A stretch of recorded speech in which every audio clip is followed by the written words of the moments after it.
The story of wild hogs has always fascinated me. Number one, they're an invasive species. They're not supposed to be here. What efforts are we doing to get rid of them? Number two, the only time that you really hear about is when a hog gets into a suburban area, raises all kind of cane in a shopping mall or something like that. When they're doing damage out on a farm, David, You don't hear about it. you don't hear about it, and that's where the money and the dollars really start to add up. We're talking with David Crouch outside of Itasca, Texas.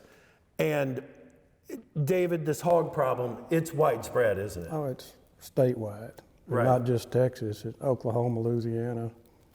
They're spreading, Yep. and it's an ongoing fight. Ongoing. See, that's the thing. It's an ongoing fight. And what you're really trying to do is make sure that guys can come in and farm a piece of ground, because if it wasn't for guys like you, they wouldn't be able to raise corn. No, not at all. Or wheat.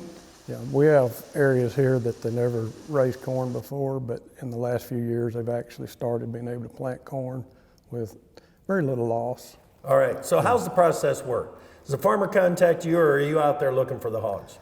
They'll contact me and tell me, hey, I have a problem in this field, this area. Could you come trap them for me? And Okay, trapping. I think most people would think you're the guy with the gun, you're going to show up and shoot them, but you're talking about trapping them. And it's just, here's another thing that's pretty impressive to me. Now we've got technology coming back into play, right? oh yes, electronics has made a world of difference in catching hogs. Okay, how so? You can watch them with a camera. You can wait till the whole sounder of pigs are there in the trap before you shut it. We're used to, you'd have a trip wire, so Right. you may have a deer come in, trip it. You may have a coon trip it. You may have one pig come in, trip it, and the rest are standing outside watching it shut and Yep. you're educating them. Yeah. Where we don't have that trouble anymore. And they're smart enough already. We don't Oh, need to educate them anymore. Yes, it doesn't take That's long. right. Okay, now you got this sounder of hogs in the trap. What next? We go in with trailers and load them up. There's buying stations throughout the whole state that will take them. They have to normally weigh between, from 60 pounds and up. Come on, get up, get up, get up. So you got them on the trailer.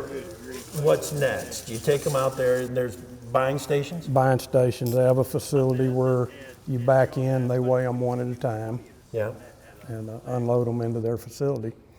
And they have a company they're buying for that will come by usually around once a week with a big trailer, load them all up, carry them to their butcher. Do they end up on a pizza? What? No, the majority of them go overseas, Europe, Okay. Asia. There's one company not far from here.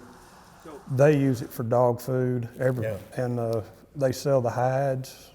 Crazy. Nothing's wasted on those. Nothing's wasted on them. What's your goal? To not see a pig in Texas again. Not see a pig in Texas. Not have to set another trap, Right. so that these guys can go out and farm the ground Yes. the way that it's intended to be farmed. Good for you, David. Thank you so much. For Outdoors on the Farm in Itasca, Texas, we're talking hogs. I'm Chip Flory.